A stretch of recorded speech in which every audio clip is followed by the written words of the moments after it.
Nah, kali ini saya akan membahas kulkas ya.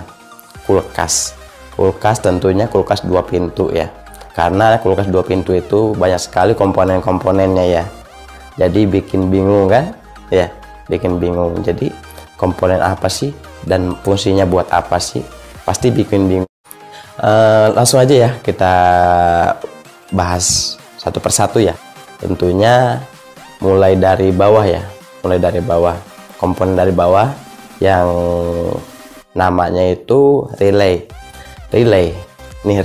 Ini namanya relay ini. Tuh, ini namanya relay ataupun PTC ya. PTC. Ini fungsinya itu ya.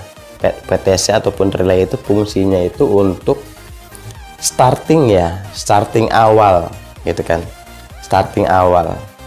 Jadi starting untuk menghidupkan kompresor ya, kompresor kulkas. Kalau nggak ada PTC ini ataupun relay ini, maka kompresor pun tidak akan bekerja ataupun tidak akan hidup ya. Kompresor tidak akan hidup.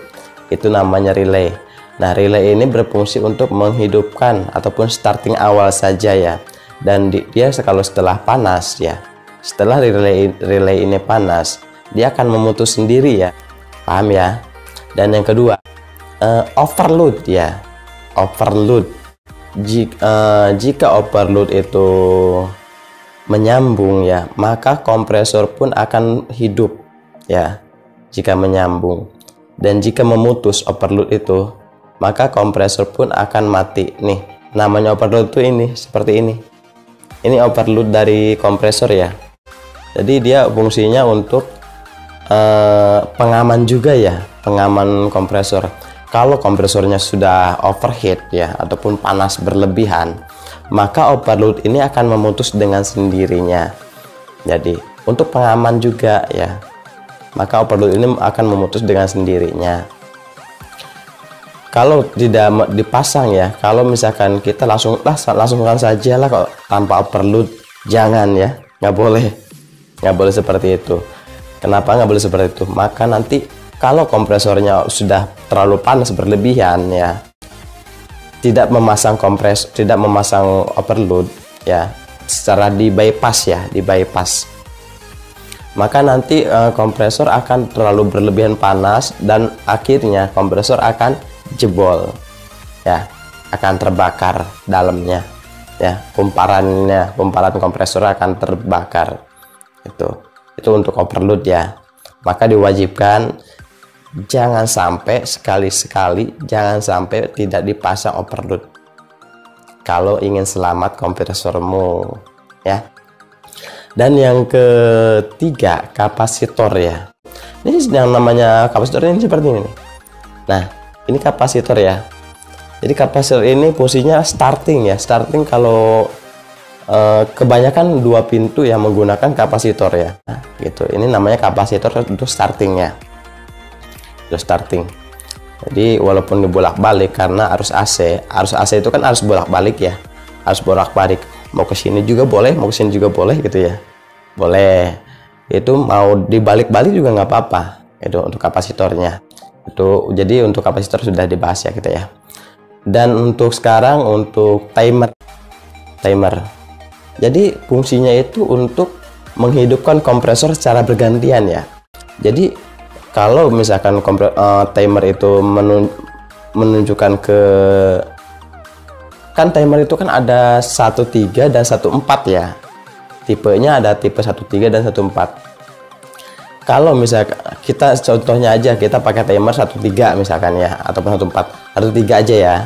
13 aja. Sebetulnya sama aja secara kerjanya sih ya. Untuk timer 13 dan 14 sama aja cara kerjanya, cuman beda jalur saja. Ya.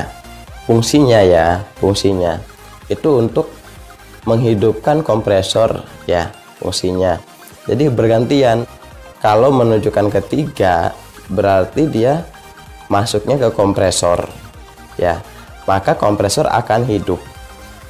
Ini kompresor, maka kompresor akan hidup ya. Setelah berapa jam dia akan berputar dan dia akan kembali ke pencairan ya, seperti ini pencairan.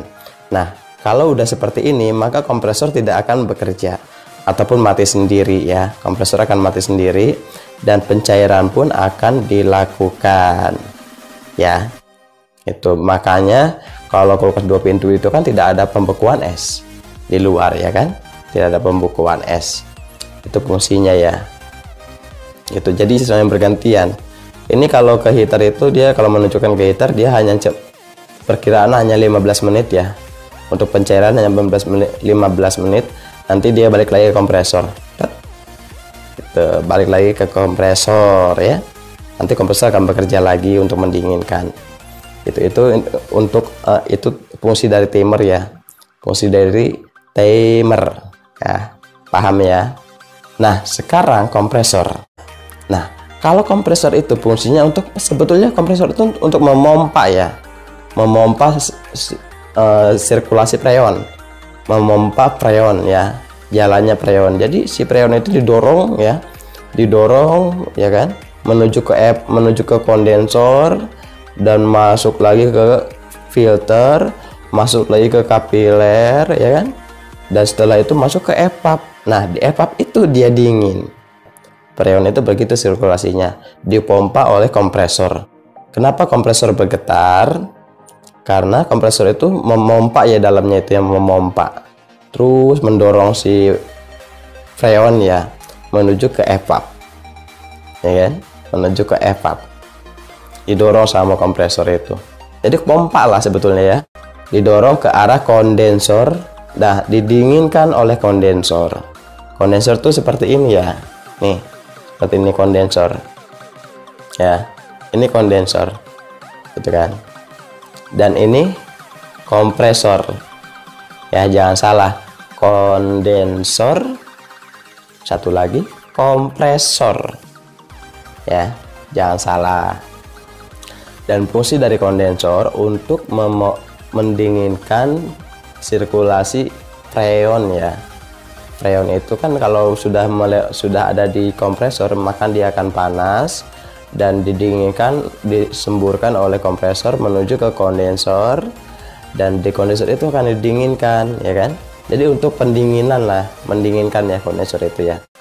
Dan sekarang kita membahas fuse ya, fuse dari dalam evaporator. Di situ ada fuse ya, fuse.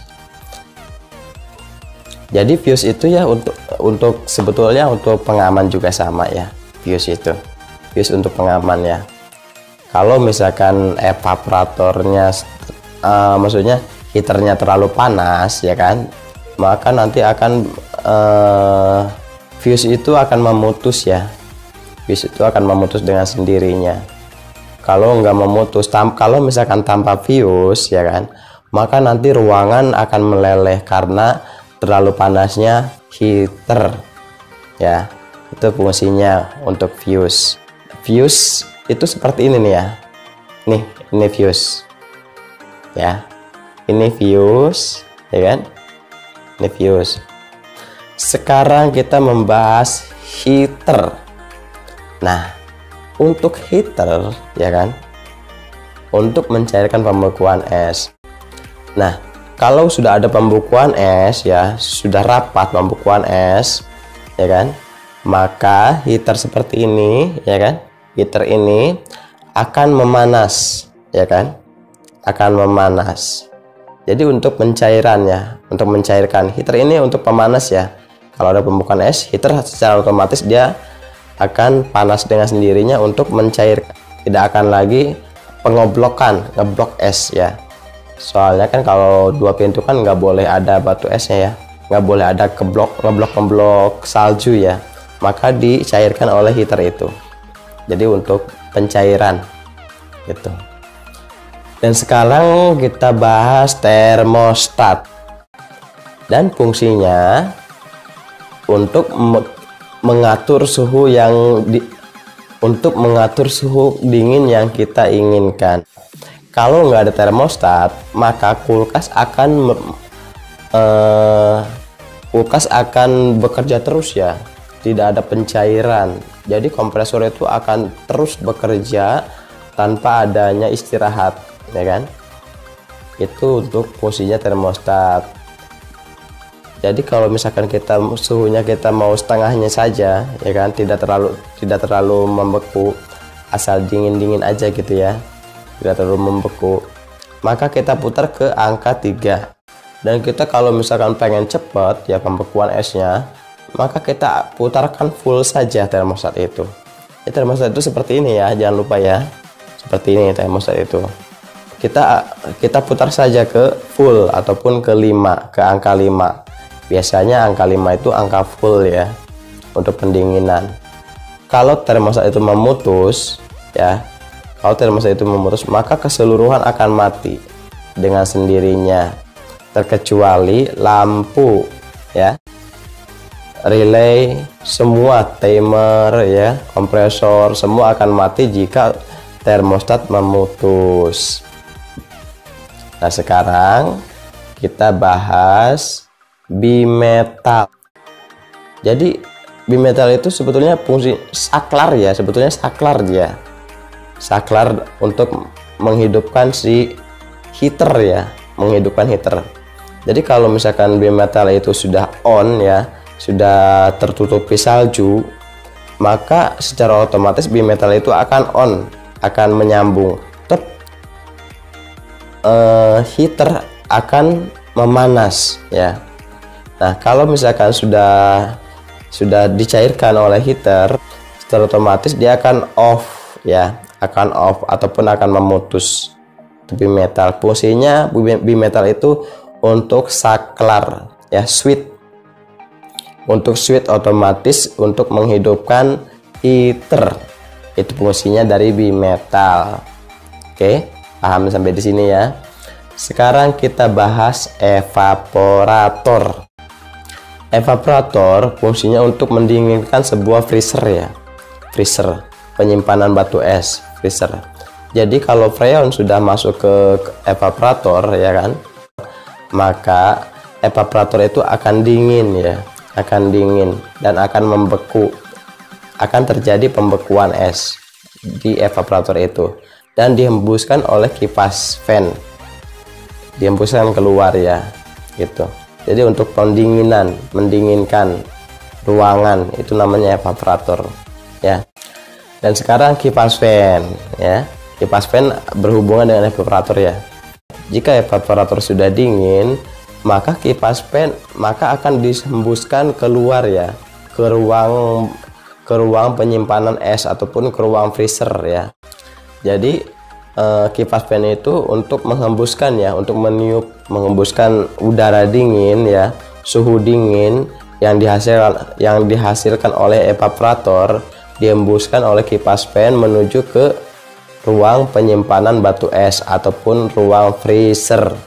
Itu itu fungsi dari kipas fan ya.